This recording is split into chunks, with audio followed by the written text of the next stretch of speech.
नलगोंडा जिले के मुनगुरु असेंबली हलके के ज़मीनी इंतखाब का शेड्यूल जारी कर दिया गया है। मरकजी इलेक्शन कमीशन की जानिब से जारी करदा शेड्यूल के मुताबिक मुनगुरु ज़मीनी इंतखाब की पोलिंग 3 नवंबर को होगी। ज़मीनी इंतखाब का नोटिफिकेशन 7 अक्टूबर को जारी किया जाएगा। उसी दिन से पर्चे नामजदगी का अमल शुरू होगा। पर्चे नामजदगी वसूल करने की आखिरी तारीख इस माह की 14 तारीख को खत्म हो जाएगी। पर्चे नामजदगी की जांच पड़ताल 15 तारीख को होगी। पर्चे नामजदगी वापस लेने की आखिरी तारीख 17 अक्टूबर तक दी गई है। इंतखाब के लिए पोलिंग 3 नवंबर को होगी, जबकि वोटों की गिनती 6 नवंबर को होगी।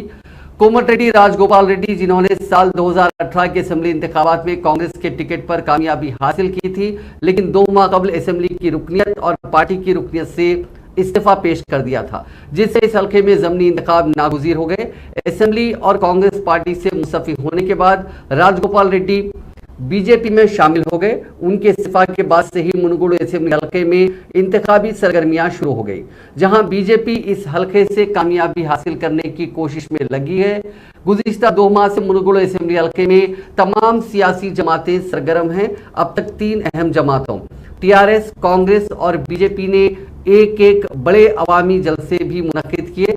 टीआरएस के जलसे आम में चीफ मिनिस्टर व सदर टीआरएस चंद्रशेखर राव ने शिरकत की, जबकि बीजेपी के जलसे आम में मरकजी वज़ीर दाखिला अमित शाह और दीगर मरकजी वज़रा ने शिरकत की।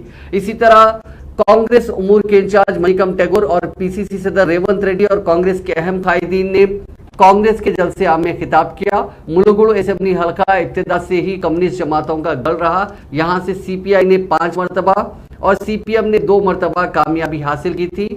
बाद इस हल्के पर कांग्रेस का कब्जा रहा। मुनगुरु असेंबली हल्के का ज़मीनी इंतखाब तमाम सियासी जमातों के लिए इंतहाई अहमियत का हामिल बन गया है, क्योंकि ये इंतखाब असेंबली इंतखाबात से 1 साल कबल मुनक्किद हो रहा है।